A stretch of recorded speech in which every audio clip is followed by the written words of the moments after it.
Brenda Marie, God is great. I guess she has done the damage already. What damage? I know she stopped YouTubing. What damage has she done? She stopped doing YouTube? Yeah. They chased her off. They turned on her. The progressives turned on her. The progressives turned on her because she wasn't progressive enough. She did a photo shoot with a bunch. It was so cringe. She did this photo shoot where she was. I went down this rabbit hole. She did this photo shoot, and she's so sweet. This is the sad part. Like, if there's anyone that you as a progressive Christian would want on your team, it would be Brenda, because she's so sweet. She does this photo shoot of like, I'm liberated as a woman, and I'm not gonna be suppressed by the patriarchy telling me to be modest. So it's her and all these girls. Immodestly dressed. Dressed very partially nude vibes. Oh, right? wow. Oh, wow. No, this is great. This is great. This is really good. Oh no, man. I'm nervous. And you know what happens? They dragged her because it wasn't representative enough of Body types? Body types, disabilities. Yes. And diversity. Pull it up. Google it. And, oh my gosh. Bro, it's on Instagram? So it turned into this whole thing. And then she flips and goes, the woke mob canceled me. And they're like, well, see, you know where her headspace is at because she's talking about the woke mob.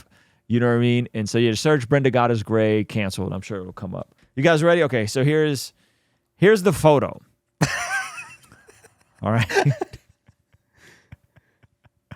So apparently this photo wasn't diverse enough, and I guess because all these girls are pretty, they said she was ableist. They said that she wasn't diverse enough.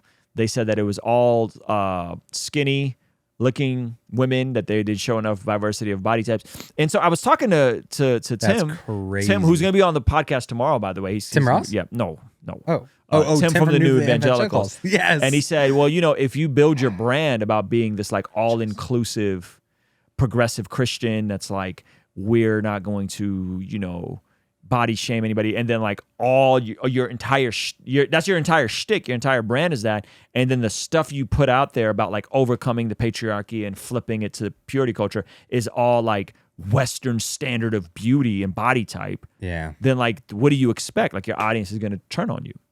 That's why I just laugh at you guys when you're like, you should have a woman in the room when you talk about this. Like, you know what this is? Like, this ain't that. This ain't that. Like, and we have women on. Yeah. When we want to have women on. You know what I mean? Yep. But like that, this is not that. This is not like you get to dictate how we run our platform. You know what I mean? Oh, that's so bad. But if that is the world you're in, then you are going to do that. So what was her finale? She got canceled. She just got dragged off the internet. Was her audience turned on her and she got dragged off the internet? No, but her last post was the series finale, God is Gray. And she talks about getting canceled. That's what it's about. Listen. All right, fine. Yes. I thought you had to go. Melissa's We're way running late. past the point of stuff we shouldn't be talking about here. Oh yeah, okay, here we go. She made it like a movie. I love it. She's a good YouTuber. I disagree with her on almost everything, but she's a good YouTuber. Well, she's a good filmmaker. Learning deeper levels of compassion and love and understanding for one another. A lot of my compassion for my dad comes from just listening to his stories. Welcome. Aging and death, language around death, fear-based religions, shame loop, climate change, politics are poison, Christ consciousness, the evangelical church, gender, and then the new generation.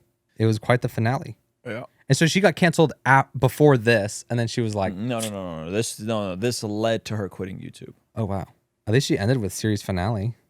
So she has a video talking about her cancellation and all that kind of stuff. Wow. Yeah. So anyway, I don't even know. How did we end up on this, man? I don't know. That's amazing, though. Chris, clip it. Oh, why? I don't think they did her right, though. I think they did her wrong. I mean, it's an obsession with like weaponizing empathy, an obsession with like the need for representation and demanding what other people do with their platform, like people being entitled with, because this is how it should work. Check this out. This is how it should work. Hit me. There's a lot of black women that watch this channel. Okay. Because I'm a person with a brain. Yeah. Of course I'm going to want to have black women on. Mm-hmm. And because I have a lot of black women friends. Mm-hmm. And you're married to one. And I'm married to one, it naturally happens. Yeah. The issue becomes when people want to dictate how you will run your platform and then bully you into having who they think you should have on. Mm-hmm. So if we're talking about pro-life versus pro-choice, you need to have a woman on for this conversation. No, I don't. Yeah. I can have an opinion as a Christian man. You need when you talk about marriage and patriarchy, you need to have women on. No, I don't. And so when you're bullying people and demanding what they will, how they must manage it, that's the part that's just so repulsive and gross.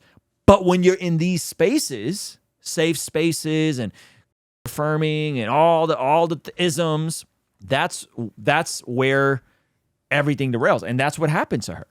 That's what happened to her. But as a good content creator, you should be tapped in and know what your audience is and want to cater to your audience. Yeah. You know what I mean? But it should never be forced. It should never be forced. It should never be like, we're doing a live podcast and we need our diversity quota, so let's make sure we have women. Like, that's stupid. Like, if there's not a woman that fits in that program, we're not going to force it. Yep. And when there is a woman that fits in that program, we will have women on. And we've done that before, and we have women coming on next month and all that kind of stuff. But it's like, it's this need to do that. It's tokenism. Yeah, but It's she tokenism. walked herself into that. Like she did. That's what I'm saying. Yeah. When you build an audience, she lived in that world that demands you to act this way, you then do that, right? And so, but it's kind of that they eat their own and then they realize kind of how they might be wrong. that's why they can't have nice. That's why they can't have nice things. That's why the progressive Christian movement is not flourishing. Oh yeah. You know what I mean? That's it's on life support. It's because you can't have nice things. You know? Yeah. So anyway, safe spaces are self-segregating. Hello, sad you don't want to embrace others. Yeah, that's definitely a thing. And so I don't know. I feel like as a well-adjusted human who loves Jesus, you should. Not you should. That word "should" is a tricky word. Me and Kelly P were talking about this. That word "should" is a tricky word. Your content and your community and your circle is going to reflect where you are and the proximity and the type of dynamics you have in your real life.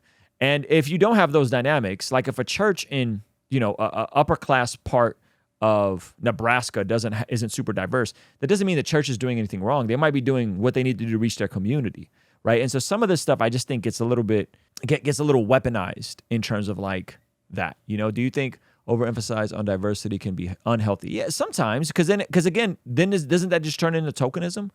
We're just going to have the token people in the seats so that we look diverse, but we're not really diverse. Like if you got to go out of your way, Hey, this is a segment from our daily after party stream. Consider partnering with us online for as little as $5 a month to get access to these daily after party streams completely unedited. You'll also get access to our podcast as they are streamed live into the community before anyone else gets to see them, get to interact with our guests, get access to our private Discord server, and a discount code for our store for as little as $5 a month. Ultimately, that will help towards helping us continue contextualizing the gospel using media and podcast here on YouTube. All right, I'll see you over there. Peace.